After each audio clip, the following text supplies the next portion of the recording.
ወንድማችን እፎይ በቁጥጥር ስር ዋለ እና እፎይ በቁጥጥር ስር ውሏል። ያያዝ ልደታን ጨምሮ በርካታ ኦርቶዶክሳውያን በአባቶቻችን ላይ ጥያቄ ያቀረቡ ይገኛሉ። ስለዚህ የኛ አባቶችስ የት ናችሁ ያላችሁት? በሏ ከተኛችሁበት ንቁ። ቀኝህን ለመታ ግራህን ስጥ ማለት ምን ማለት ነው? ዲያቆን ያረጋል አበጋዝ የሰጡት መልስ በተሳሳተ መንገድ ምን ተረጉማቸዋል? ያን አንድ ፊትን ሲመታ ሌላውን ተው የተባለ ለወንድም ነው።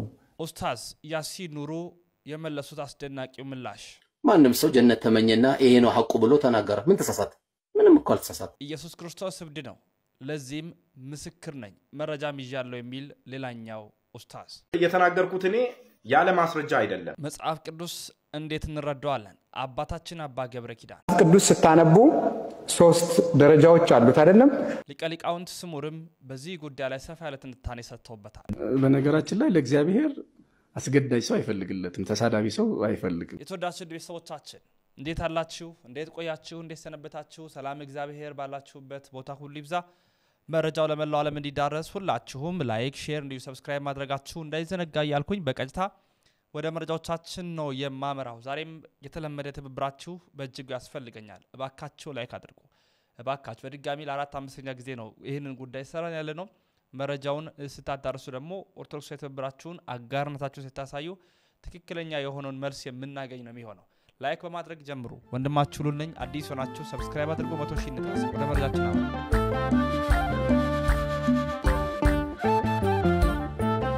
በስመ አብ ወወልድ ወመንፈስ ቅዱስ አሐዱ አምላክ አሜን። የፍጥረታት ሁሉ አባት የሰማይና የምድር አስገኛ ጋይስት ዓለም ቅድስት ሥላሴ ክብር ምስጋና ይድረሰው። እናታችን እመቤታችን ድንግል ማርያም ውዳሴ ክብር ይድረሳት። ቅዱሳን እንደየማዕረግና ክብራቸው ምስጋና ይድረሳቸው። ውድ ቤተሰቦች ሰላም እግዚአብሔር ባላችሁበት ቦታ ሁሉ ይብዛ። ሀገር ውስጥ ሀገር ውጭ ያላችሁ በስደቱም ዓለም ያላችሁ ወንድሞቼና እናቶቼና አባቶቼ ሁላችሁንም እንግዲህ 3ኛ ሳምንት የአብይ ጾም ሙክራብ ጀምሯል። ስለዚህ ሁላችሁንም በዛም እንኳን አደረሳችሁ እያልኩኝ ነው። በዚህ አጋጣሚ መዋለ ጾሙ የሰላም የጤና የፍቅር ደስታ ያደርግልን። በያለንበት ሀገር እግዚአብሔር ዓለማችንን ሀገራችንን ቅዱስ ቤተክርስቲያናችንን ይጠብቅልን። ከሰሞኑ የማህበራዊ ሚዲያ መነጋገሪያ ርዕስ ነው፣ ትልቅ ጉዳይ ነው፣ የእፎይ ጉዳይ። ወንድማችን እፎይ በተደጋጋሚነት ለእናንተ እንደምንሰራው ማለት ነው በእቅበተ እምነት ላይ ያለው ወንድማችን ነው። ኦርቶዶክሳዊ ሐሳቦችን በማንሳት በተለይም በእስልምና ያለውን አስተምህሮ ትክክለኛ አለመሆኑን በገሃድ በመረጃ በማስደገፍ የሚገልጥልን የሚያሳውቅልን ወንድማችን ነው። በማህበራዊ ሚዲያ በቲክቶክ ፕላትፎርም ነው ያወቅነው። ታዲያ ከሰሞኑ ብዙ የሆኑ ውክቢያዎች ብዙ የሆኑ ያልተገቡ ነገሮች መግለጫዎችም ጭምር ሲሰጡ እያደመጥን እንገኛለን። በዚህ የተነሳ ኦርቶዶክሳውያን ከኛም ቤት እንዲሁም በእስልምና ያሉ ወንድሞቻችንም ከነሱ ቤት የተለያዩ ሐሳቦችን ሲያንሸራሽሩ ነበር። በዛሬ መረጃችን የምንቃኘው ኡስታዝ አቡበከርን ጨምሮ ሌሎች ኡስታዞች የሰጡትንም መልስ እናመላክታችኋለን። በአባቶቻችን ላይ የቀረቡ ጥያቄዎችን እናስደምጣችኋለን። በቀጣዩ ቪዲዮ በነገው ቪዲዮ ደግሞ ከሃይማኖት ተቋማት ጉባኤ የተሰጠውን መግለጫና በዛ መሰል ጉዳዮች ላይ የደረስንበትንም ነገሮች ማስደምጥ ነው የሚሆነው። አዲስ ከሆናችሁ ሰብስክራይብ በማድረግ ላይክ እና ሼር በማድረግ ጀምሩልኝ። በቀጥታ እስቲ ወደ መረጃችን እናምራ። እፎይ ተይዟል አሉ በቁጥጥር ስር ውሏል ብለው ሐሰተኛ ዜና የእስልምና ወንድሞች አጋሩ። አልተያዘም፣ በቁጥጥር ስር ማሉ አለም የሐሰተኛ ዜና ለቀዋል። እሱን ላስደምጣችሁ። እና እፎይ በቁጥጥር ስር ውሏል። አልሐምዱሊላህ ረብል ዓለሚን ምስጋና ይግባው ለዓለማቱ ጌታ አላህ ሱብሓነሁ ወተዓላ። ለዚህ ለማያዙ ደግሞ ትግል ያደረጋችሁ ወንድሞቻችን በጣም እናመሰግናችኋለን። እፎይ በቁጥጥር ስር ተውሏል። ምሽት ዙዋይ 2 ሰዓት ላይ በምሽቱ 2 ሰዓት ላይ በኦሮሚያ ክልል ባሉ ጎበዝ ጀግና ሙስሊም ወንድሞቻችን ላይ በቁጥጥር ስር እንዳዋሉት መረጃዎች ያመለክታሉ። በጣም ደስ የሚል መረጃ ነው። እንግዲህ ገና በረሱል እንደዘለፈ ረሱል እንዳንቋሽሽ በእስር ቤቱ ፍክክላታል እዛው መሞት ያው እንግዲህ ዙዋይ ላይ ነው የተያዘው ብለዋል። እንግዲህ ያው ደግሞ እስር ቤቱንም ቢነግሩን ጥሩ ነው። ምንም ያው ሐሰተኛ ዜና ነው፣ ሐሰተኛ መረጃ ነው። ከዛ በፊት እስቲ ያያዝ ልደታን ያስቆጣው ኡስታዝ አቡበከር እንግዲህ በእስልምና ጠቅላይ ጉዳዮች ምክር ቤት እንግዲህ መግለጫ መስጠቱ ይታወሳል። በዚህ ጉዳይ ላይ ኡስታዝ አቡበከርም መግለጫውን ማንበባቸው አይዘነጋምና ከዛ ጋር የተገናኘውን መረጃ ላስደምጣቸው። ወንድማችን ያያዝ ልደታ የትኛውም እምነት ክብር እንዲነካ አንፈልግም። ያም የታዘዝነው በቁርአን ላይ ነው። አላህ የሌሎችን እምነት አትሳደቡ እምነታችሁን ታሰድባላችሁና ጌታችሁን ታሰድባላችሁ ስላለ ይሄንን እናናደርግ የእስልምና ከነፍሳችን በላይ የምንወዳቸው ነብይ አንድ አይደለም 100 ጊዜ ፊዳ የምንሆንላቸው ነብይ መንካት ግን የዚህን ኡማ ክብር መንካት ስለዚህ ዝም እንደማንል ያቆት ይገባል እንደ ተቋም እንቅስቃሴ ተጀምሯል እስልምና ጉዳይ ተቋሙ ክስ ይመሰርታል ይሄን ድርጊት ዛሬም ትናንትም በፈጸሙ ሰዎች ላይ የህግ አስከባሪ አካላቶች ሰዎቹ በህግ ቁጥጥር እንዲውሉ አላስፈላጊ ነገር እንዳይደረግ እንዲያደርጉ በህግ ተጠያቂ እንዲሆኑ እንጠይቃለን ህጋዊ ስርዓት ተከትለን እንሄዳለን አሃ ስለዚህ የኛ አባቶችስ የት ናችሁ ያላችሁት በሏ ከተኛችሁበት ንቁ ውጡና እናንተም ጌታችን አምላካችን መድኃኒታችን ኢየሱስ ክርስቶስ ላይ አፋቸውን ያላቀቁ ባለጌዎች በህግ እንዲጠየቁና ዝም እንደማትሉ ተናገሩ የተሰደዳችሁለት የመነኮሳችሁለት የዚህን ዓለም ከንቱነት ትታችሁ ሁሉን ጥላችሁ የመነናችሁለት ጌታ በማንም ወጠጤ ሲሰደብ ዝም እንደማትሉ ተስፋ አደርጋለሁ መቼም የሲኖዶሱ ጉዳይ ከጌታ ያንስም ቢበልጥ እንጂ ስለዚህ የሲኖዶሱ ጉዳይ ከጌታ ከኢየሱስ ክርስቶስ ከበለጠባችሁ ውጡና አፋቸውን ለከፈቱ ሰዎች በወንጌል ላይ የተገዳደሩ በጌታ ላይ አፋቸውን ያላቀቁ ሰዎች ላይ እርምጃ እንዲወሰድ በህግ እንድትጠይቁኛ ምን ፈልጋለን አቡበከርን በዚህ ደረጃ ያስቆጣው በዚህ ደረጃ ያናደደ እናንተን እንዴት ነው ማያናዳችሁ እንዴት ነው የማያስቆጣችሁ በህግ የምትተዳደር አገር አለችንና ጉዳዩን ወደ ፍርድ ቤት ወደ መንግስት አካል መውሰድ ይገባናል አንድ ፎይ አይደለም 4 5 6 ከ10 በላይ የሆኑ በጌታችን በኢየሱስ ክርስቶስ ላይ የስድብን ቃል የተናገሩ አፋቸውን የከፈቱ በጣም ብዙ አሉና 5 ኪሎ ያላችሁ አባቶች ነቃበሉ ቅዱስ ሲኖዶስ አሁን መግለጫ የምትናገሩበት ሰዓት ደርሷል ማለት ነው እነዚህን ሰዎች በህግ እንዲጠየቁ እንድታደርጉ እንፈልጋለን አሁን ጉዳዩ ከሲኖዶስ በላይ ሆነው በጌታችን በኢየሱስ ክርስቶስ ነው በማንደራደርበት ጌታ በሞተልን ጌታ በትንሳኤው ጌታ በሱ ነው የመጣውና በዚህ ጉዳይ እኛም ልጆቻችሁ ከፊት እንቆማለንና ጉዳዩን በህግ እንድትይዙት አደራ ጭምር እንላለን አለበለዚያ ግን ዝም የምትሉ ከሆነ ጌታ ኢየሱስ ክርስቶስን ከተሳደቡትና አፋቸውን ካላቀቁት በላይ እናንተ ኢየሱስ ክርስቶስ ጥላት ሆናችኋል ማለት ነው ስለዚህ ውጡና ተናገሩ በህግ ጉዳይ እንድትሄዱበት እንፈልጋለን ያው እንግዲህ ወንድማችን ያያ ዘልረታ ይሄን ሐሳብ ያነሳው ምንድነው እኔ አሁን ከራሴ ጋር ሳወራ ነበር ይሄን ቪዲዮ ካየሁኝ በኋላ ሁለት አይነት ምልክታዎች አሉ አንደኛ አባቶቻችን መናገር አለባቸው አዎ መናገር አለባቸው ምክንያቱም እኛ ምእመናን አባት አለን የምንለው በእንዲህ አይነት ቦታ ላይ አባቶቻችን ድምጻቸውን ሲያሰሙ ነው ከኛ ጎን መቆማቸውን በቃ መግለጥ አለባቸው እኛም ከነሱ ጋር አብረን መሆናችን መታወቅ አለበት ትክክል ነው ምንም አያጠያይቅ ግን እኛ ደግሞ ኦርቶዶክስ ነን በየትኛውም አይነት ሁኔታ ውስጥ ብንሆን አባቶቻችንን የመናገር ልዕልና የለንም የተኛ ሲኖዶስ እንደዚህ ንቁና እናንተንም ከነዛ ምንለይበት ነገር የለም የምንልበት ድፍረት የለም ልንልም አንችልም ይሄንን ማወቅ አለብን መናገር አለባችሁ ቀጭተኛና ትክክለኛ ጥያቄ ነው መናገር አለባቸው አባቶቻችን መግለጫ መስጠት አለባቸው ሃይማኖት ተቋማት ጉባኤ መግለጫ ሰጥተዋል የእስልምና ጉዳዮች መግለጫ ሰጥተዋል እስካሁን ጠቅላይ ቤተ ክህነቱ ምንም የሰጠው ነገር የለም ወንድሞቻችን ላይ የሚደርሰው ዘለፋ የሚደርሰው ትችት የሚደርስባቸው ነገሮች ግልጽ ነው ኮንፊደንስ አተናል አላጣንም ከእግዚአብሔር ጋር እግዚአብሔር ነው ኃይላችን ብርታታችን መተማመናችን እሱ ነው ግን ደግሞ በመድራዊ ደግሞ የተሾሙ አባቶቻችን አላችሁ እናንተ ደግሞ ድምጻችን ብታሰሙን የተሻለ ነው የቀና ይሁንልናልና በጣም የተሳሳቱ ነገሮች እንዳይሆኑ ምእመናንም ያው ያልተገቡ ነገሮችን ከማድረጋቸው በፊት እንዳው አባቶቻችን ሆይ ድምጾቻችሁን ብታሰሙን ከለላ ብትሆኑን ድምጽ ብትሆኑን ይያስባለሁ በድጋሚ እነ ኡስታዝ አቡበከር በሰጡት መግለጫ ላይ እኛን ወንድሞቻችን ሐሳቦቻቸው እንዲህ ሲያቀርቡ ነበር እንካተል ኡስታዝ አቡበከር አህመድ በቅድሚያ ለርሱ ያለኝ አክብሮት ላቅ ያለ መሆኑን ለማሳወቅ ወዳለው በመቀጠል የእርሱ ሃይማኖት ተከታይ ለአመታት በክርስትና ላይ ሲያላግጡ ጎሽ በርቱልኝ ደግ አረጋችሁ በሚመስል ሁኔታ በዝምታ ቆይተው ዛሬ ተነክተናልና በህግ ይጠይቁልን የማለት ኮንፊደንሱን ከየት አመጡት ስርዓተ ቢስ የሆኑ ቀድሞ ለህግ መቅረብ ያለባቸው እናንተው ልጆች የቅዱሳንን ስዕላት የቀደዱብን የእኛን አምላክ የሰደቡብን በሃይማኖታችን ያፌዙትን ጉያው ስር ሸሽገው ስለ ሕግ ሲናገሩ አቅሙን ከየት አመጡት? የመጨረሻ ጥያቄ ስትዘልፉ መብት ስትዘለፉ ወንጀል የማለቱን ጉዳይ እንደምን አዩት? አንዱ አንዱን እያከበረ በሰላም መኖር ምርጫ የሌለው ግዴታ ነው። በሃይማኖት መቻቻልን ያለ ማንገራገር አምንበታለሁ። አንድ ነገር አውቃለሁ፣ ክብርን የሚሻ አስቀድሞ ማክበር ትክክለኛ አካሄድ ነው። እውነት ለመናገር አሁንም ያልተመለሱ ሰዎች አሉ ማለት በቀጣይ ማሳያቸው አለ። አንድ ኡስታዝ ይቅርታ ጠይቋል።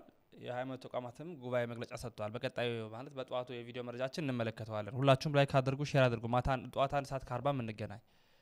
አንዱ ኢየሱስ ክርስቶስ እብድ ነው ብሏል በድፍረት እና እብድ ስለሞት ደግሞ መረጃ ይያለው ያለ ያወራል። ይታያች የኛን አምላክ ነው እንደዛ የሚለው ንካታል። የተናገርኩት እኔ ያለ ማስረጃ አይደለም። በካምብሪጅ ዩኒቨርሲቲ ላይ መምህር የሆኑት ጄስቲን ሜጊት የተባለ ግለሰብ እንዲህ በማለት ይናገራል። አይሁዶች ኢየሱስ ክርስቶስን የገደሉት የአይምሮ ችግር ስለነበረበት ወይም የአይምሮ ታማሚ ስለነበረበት ነው በማለት ይናገራል ማለት ነው። ሌላኛው ስኮላር ደግሞ ቻርልስ ቤንት ሳንጊል የተባለ ግለሰብ ወንጌላትን እንዳነበብኩት ከሆነ ኢየሱስ ክርስቶስ የአይምሮ ችግር ነበረበት፣ እብድ ነበረ በማለት በግልጽ ቋንቋ ይናገራል ማለት ነው። ታዲያ እነሱ ሲናገሩ ትክክል የሚሆንበት እኔ ስናገር ደግሞ ስህተት የሚሆንበት ምንም ምክንያት የለም። ምክንያቱም በቂ ማስረጃዎች ስላሉኝ ማለት ነው። ስለዚህ እኔ የተናገርኩበት መንገድ ከስኮላሮች አንጻር ነው። ስለዚህ ማስረጃዎች በቂ ማስረጃዎች አሉኝ ማለት ነው።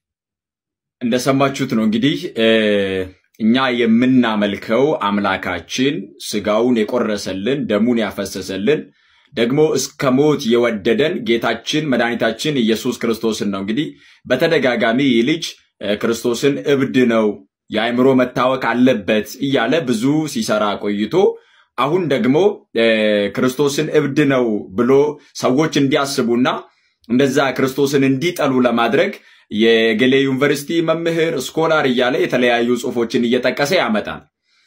እኛ ክርስቲያኖች ክርስቶስን በተመለከተ የምንቀበለው መጽሐፍ ቅዱስ የነገረንን ነው።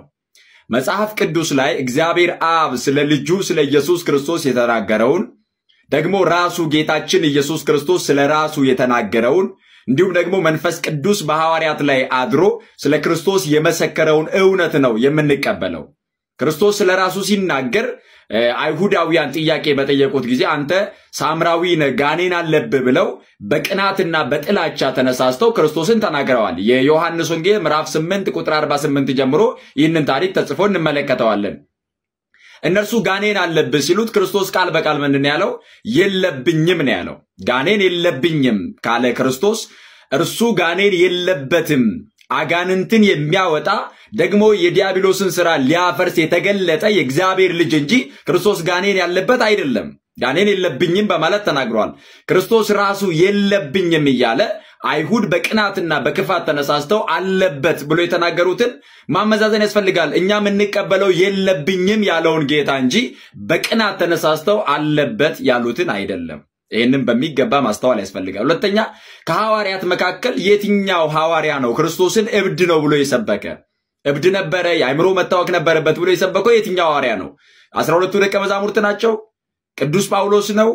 የትኛው ሐዋርያ የትኛው ሊቅ ነው ክርስቶስን በዚህ መልኩ የሰበከው? ክርስቶስን ስለ ክርስቶስ ይህንን የተናገረ ማን አለ? ከመጽሐፍ ቅዱስም እንዲህ ብሎ ክርስቶስ ይህ ነው ብሎ የሰበከ ማንም የለም።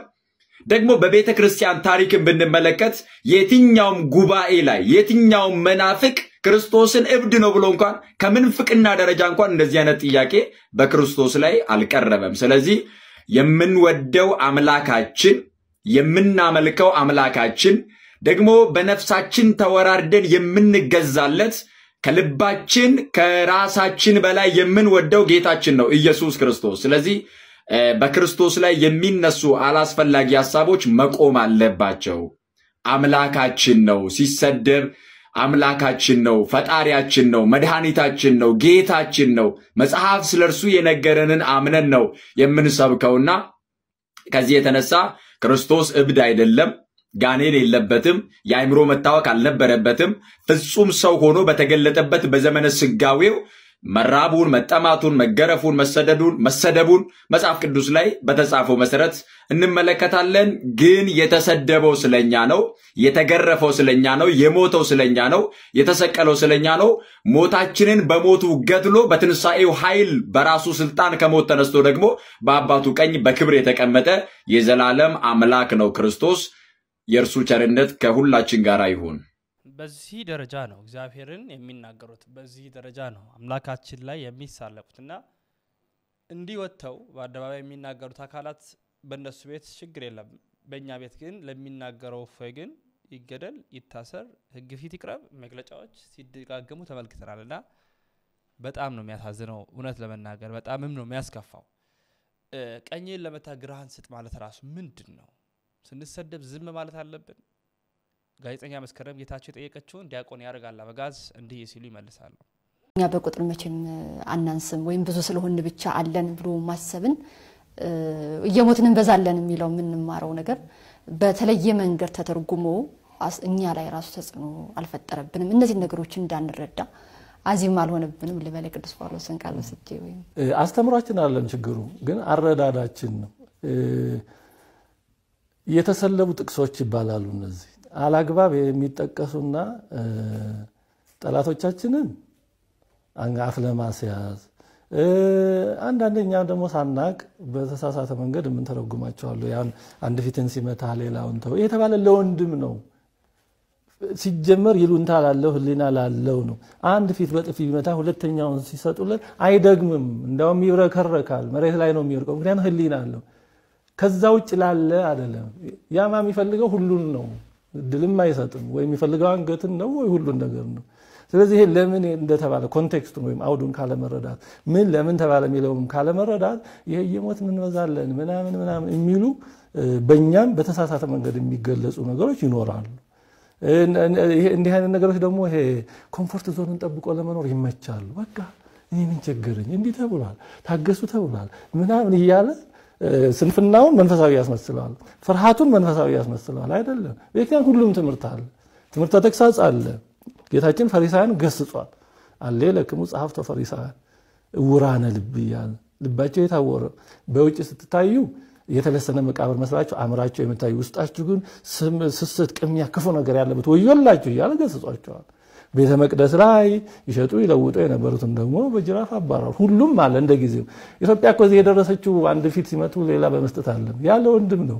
ጠላት ሲመጣ ዱዓ እየዘመቱ ማይጨው እየዘመቱ በጥንት ጀምሮ ጠላትን እየተቋቋሙ ነው የኖሩት። ራስን መከላከል አለ። ግን እንደተባለው በዚህ ዝም ብሎ በሆነ ጊዜ ብቻ ያሉትን ነገሮች ይዞ ሙሉውን ነገር ያለ መስማት ችግር ነው እንጂ ከዚህ ያስተምሮ አይደለም። ሙሉውን ስዕል ያለ ማየት እና ፍርሃትን ደግሞ ቅድም እንዳነሳሁት መንፈሳዊ የማስመሰል በጣም ከባድ ችግር አለ። እኔ ከፈራው ዝም ማለት ነው። ግን ፍርሃቴን መንፈሳዊ አስመስዬ በጥቅስ ደግፌ ልምጣ ማለት በጣም አደገኛ ነው። ሌላው ይሄ ማጆሪቲ ስሜት ብዙ ጊዜ ጎጂ ነው። ምንም አንሆንም ምንም አይመጣብንም የሚለው ብዙ ሀገሮችንም እንደዚህ ጎድቷል። እና ሳይታወቅ ይሸረሸር ይጎዳና ችግሩ ከተደራረበ በኋላ በጣም ከረፈደ በኋላ የመንቃት አባዜን ያመጣል። እና አንድ ህብረተሰብ ማጆሪቲ መሆኑ ከጉዳት ወይም ከጥፋት አይታደገው። ችግሩን አውቆ ደግሞ ተገቢ ስራ መስራት ብቻ ነው የሚጠብቀው እንጂ ማጆሪቲ ሆነ የጠፉ ስንቶች አሉ። አሁን ኩርዶች ብዙ ናቸው መካከለኛ ምስራቅ፣ ግን ተበታትነው በሶሪያ በኢራቅ በቱርክ በኢራቅ ብዙ ተበታትነው ነው ያሉት። አገር ለመመስረት ብዙ እስካሁን አልቻሉም። እና ብዙ መሆን በራሱ ዝም ብሎ አይደለም። ኦርጋናይዝድ መሆን ኮንሺየስ መሆን እና ፕሮአክቲቭ መሆን ማለት መደራጀት፣ ስራ ላይ ማተኮር እና ቀድሞ መስራት ነው ከጥፋት የሚታደገው እንጂ እንደው ዝም ብሎ እኛ እንደዚህ ነን ምናምን ያሉ የሚያስተኙ ልክ ህፃናት እንዲተኙ ተረት ነው ምናምን ይነገራቸዋል እንደሚባለው ወይ ህፃናትን ለማስተኛት የሚደረጉ ነገሮች እንዳሉት እንደዛ የሚያስተኙንን እየበረጥን ካደረግን ተኝተን በዛው ሳንነቃም ሁሉ ጉዳት ሊደርስ ይችላል። በጎ ህሊና ላለው ነው አንድ ፊትን ሲመታ ግራህን ስጥ የሚለው። በጎ ህሊና ማስተዋል ማሰብ ለሚችል ነው እንጂ ዝም ብሎ ለሚነሳው ወይም ደግሞ ሃይማኖትን ለማጥፋት ለሚመጣው አይደለም። ኡስታዝ ያሲን ኑሩ ደስ የሚል ሐሳብ አንስተዋል። በነገራችን ላይ እንግዲህ በጎ ሰዎችም እንዳሉ እንዲሁ ደግሞ ያልተገቡ ሰዎችም አሉ። በሁሉም ቦታ ያለ ነው። ኡስታዝ ያሲን ኑሩ ያስተላልፉትን ስለወደድኩት ነው። ንካታ ምንሰደብ እናንተ ናችሁ እንደው በጣም ተውበት የሚያስፈልጋችሁ በሰው ሃይማኖት እየገባችሁ ጣልቃ የምትሄዱ ኦርቶዶክሱ ሲሰድብ የሚሳደብ ካለ አንተ ካንተ የበለጠ ባለጌ የለም፣ መጥፎ ሰው የለም። ሙስሊሙ ሲናገር እምነቴን ነው የምናገረው ብሎ ሲናገር እሱን የሚናገር ካለ ከዚህ የበለጠ ብልግና የለም። ማንም ሰው ጀነት ተመኘና ይሄ ነው ሐቁ ብሎ ተናገረ። ምን ተሳሳተ? ምንም እኮ አልተሳሳተ። ሐቅ ነው ሐቅ አይደለም በመነጋገር ነው። ክፈት ቁርአንን ክፈት መጽሐፍ ቅዱስን ተብሎ መነጋገር ይቻላል። ካቱም የሆነ አካል ጀነት ይገባል፣ የሆነ አካል ጀሃነም ይገባል። ምንም ጥያቄ የለው። ማን ነው የሚገባው ማን ነው የማይገባው? በመማማር እንጂ በመሳደብ በተለያየ መልኩ በመነጋገር የሚያመጣልን ነገር የለም። ቁጭ ብሎ መወያየት ይፈልጋል። ሰው ቤት ሲከራይ እንኳን ከደላላው ጋር ያወራል፣ አከራዩ ጋር ይነጋገራል። ዋጋ ስንት ይሁን ለስንት ወር ይላል፣ ይጻጻፋል፣ ምስክር ያደርጋል። ለአራት ወር ለስድስት ወር ለመኖር ማለት ነው። ሃይማኖታዊ ጉዳይ ደግሞ ከባድ ኢሹ ነው። በዚህ ምድር ላይ አለን ምንለው የመጨረሻ ግባችን ጀነት ነው። ጀነትን ለማግኘት ደግሞ በጣም መረዳት ያስፈልጋል። በጣም ቅን ሐሳብ ነው ማለት መረዳዳት አለብን፣ መነጋገር አለብን፣ ማወቅ አለብን። በቃ ሐሳባቸው ትክክል ነው። ለምን እኛም ወደ ገነት መንግስት ሰማያት እንገባለን ብለን እናስባለን፣ እነሱ እንደው ወደ ጀነት እንገባለን ብለው ያስባል። አንደኛው ሲኦል ይገባል በአስተምህሮ ሐሳብ ማለት ነው። ይሄ ግን በምንድነው የሚዳኘው ሲባል በመነጋገር ነው፣ በሰከነ መንፈስ በማውራት ነው። በለው ፍለጠው ቁረጠው በሚል ሳይሆን በመነጋገር አንዱ አንዱን በማክበር እና በመቻቻል ነው። ያንን ሐሳብ ስላንሸራሸሩ ነው ደስ ያለኝ ሐሳብ ነው ያልኳችሁ። ሊቀ ሊቃውንት ስሙር እንዲህ ይሉናል። እንዴት ነው ከሌሎች ሃይማኖቶች ጋር በፍቅር መኖር ያለብን? በነገራችን ላይ ለእግዚአብሔር አስገዳጅ ሰው አይፈልግለትም፣ ተሳዳቢ ሰው አይፈልግም። ስደቡልኝ አስገድዳችሁ ወደ ክርስትና ወደ እኔ አምጡልኝ የሚላ ማስገደድን ቢፈልግ በሱ ያምራል። ፈጣሪ ነው፣ ሸክላዎቹን እንደፈለገ ማድረግ ይችላል። እኛ ሸክላዎቹ ነን፣ እኛ ሸምበቆ ነን፣ እሱ ነፋስ ነው። ወደ ፈለገው ማወዛወዝ ይችላል እንደፈለገ። ሰው አርገኝ ብለን አላረገንም፣ ሰው ላርጋችሁ ብሎ ነው ሰው ያረገን። ፍጠረን ብለው አልፈጠረንም፣ ልፍጠራችሁ ብሎ ነው የፈጠረን። ኃይልን መጠቀም በሱ ያምራል፣ ግን አላደረገውም፣ አልመረጠውም። እና በጥላቻ ወይም ደግሞ በኃይል በስድብ የሚሰበክ ወንጌል የሚነገር እውነት የለም። እሱ እስኪመጣ ድረስ አንድ ላይ አኑሮናል። በማቴዎስ ወንጌል ምዕራፍ 13 ላይ ቁጥር 24 ጀምሮ አንድ ንጹህ እርሻ አለ እና ንጹህ ስንዴ ተዘራበት። ተዘርቶ ሄዱ ሰዎቹ፣ ሲመለሱ እንክርዳድ በቅሏል። ተበሳጩ ሰራተኞቹ። ማን ነው ይህን ያደረገው? በቃ አረሙን ምንድነው እንክርዳዱን ከስንዴው እየነቀልን መጣል አለብን ብለው ሲበሳጩ ተውተው እንክርዳድ እንነቅላለን ስትሉ ስንዴ ትነቅላላችሁ ታጠፋላችሁ አላቸው። አብረው ይደጉ እስከ መከር ጊዜ አለ። ሲታጨድ ያኔ ያጨዳ ጊዜ ሲመጣ እንክርዳዱን ከስንዴ ስንዴውን ከእንክርዳድ ትለያላችሁ። ያጨዳ ጊዜ ግን መምጣት አለበት። ይሃለም እስከ አጨዳ ጊዜ ክርስቶስ መጥቶ እስኪፈርድልን ድረስ ያሜኔ እግዚአብሔር ትልቅ ነው ይላል፣ የኔ ያሜኔ ኢየሱስ ነው የሚበልጠው ይላል፣ ይሄም የኔ ጌታ ይላል፣ ያሜኔ ጌታ ያሜኔ አምላክ የኔ። በቁጥራችን ልክ እግዚአብሔሮች አሉ። ህንድ ላይ ብቻ 3000 አካባቢ እግዚአብሔር አለ። ዝም ብሎ ሰው የፈጠረው እግዚአብሔር ማለት ነው። ሰውን የፈጠረ እግዚአብሔር አይደለም፣ ሰው የፈጠረው እግዚአብሔር። ሰው የፈጠረው ግንዛቤ የፈጠረው ኢየሱስም አለ።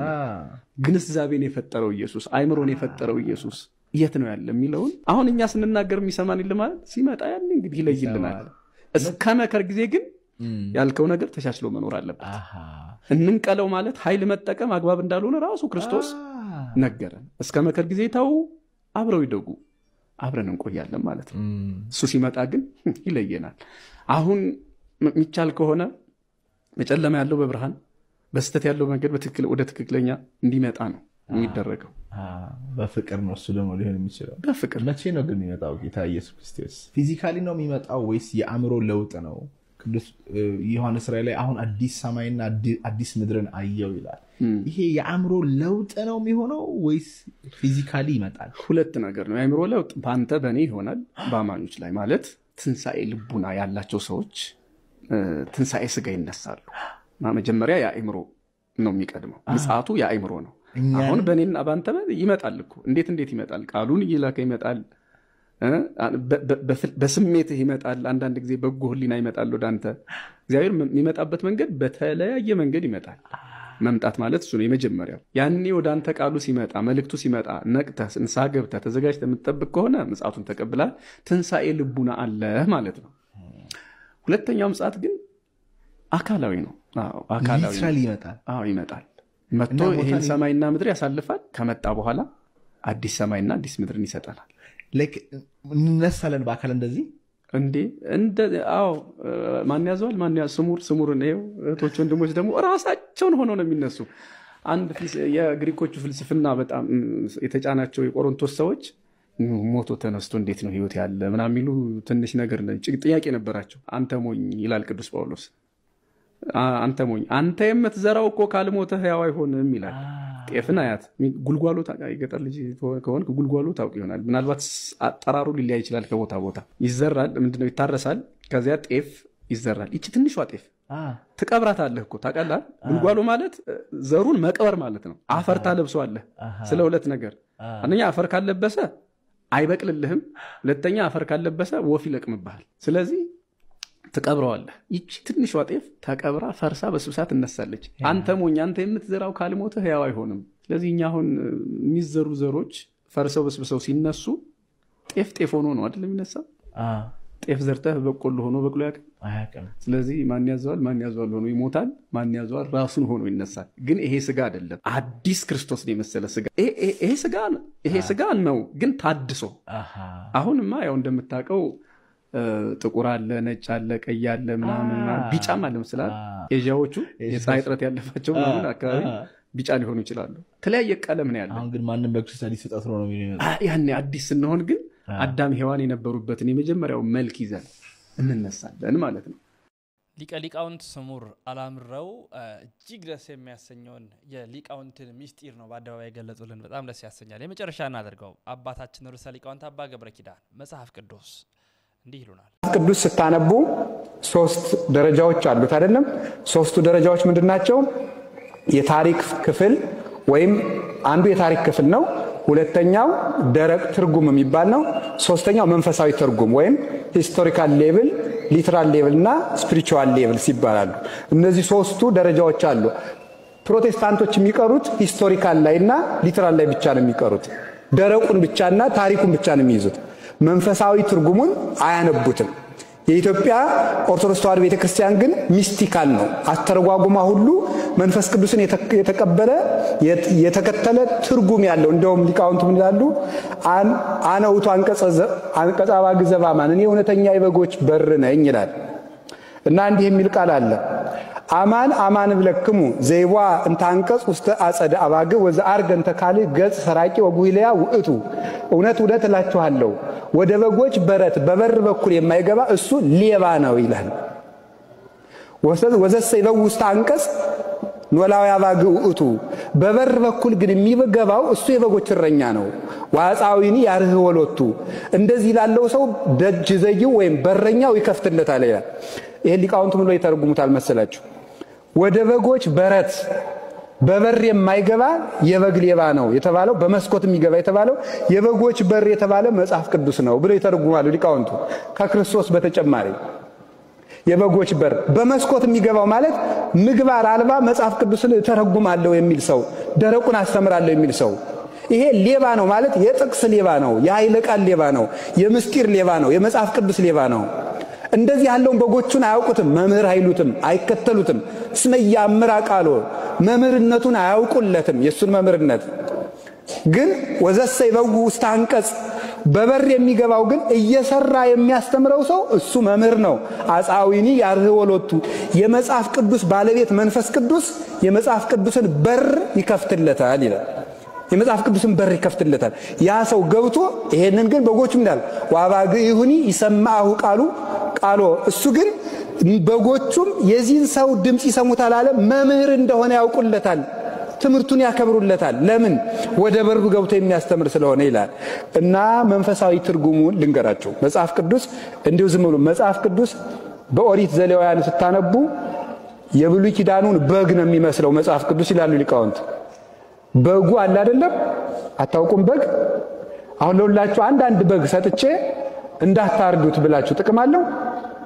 በጉን ሰጣችሁ እንዳታርዱት ግን ለፋሲካ ይሆናችሁ ብል ምን ያደርግላችኋል? ምንም ያደርግ ማለት መጽሐፍ ቅዱስ እንደ በግ ነው። በጉን ስታርደው ነው ስጋ የምታገኙ። መጽሐፍ ቅዱስም ሲተረጎም ነው ለነፍስ ምግብ የሚሆነው። ካልሆነ ግን ዝም ብሎ የሚነዳ በግ ነው። ጥቅሱ ዝም ብሎ የሚነዳ በግ ነው። እንደ ኦሪቱ መስዋዕት ነው።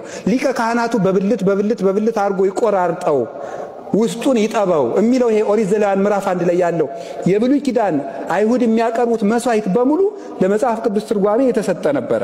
የተወዳጁ ቤተሰቦቻችን የዛሬ ቪዲዮ መረጃዎቻችን ይህን ይመስላሉ። መረጃው ለመላው ዓለም እንዲዳረስ ላይክ፣ ሼር፣ ሰብስክራይብ ማድረጋችሁ እንዳይዘነጋ። ሁላችሁም ላይክ አድርጉ። 100 ሺህ እንዲደርስ ሰብስክራይብ ማድረጋችሁም እንዲሁ። በማለዳ መረጃችን በስፋት የምንመጣቸው ጉዳዮች ይኖሩናል። ተሰነባበትን። ክብር ምስጋና ያለው ክብር ምስጋና ያለው ክብር ምስጋና ያለው መንፈስ ቅዱስ አንድ አምላክ አሜን።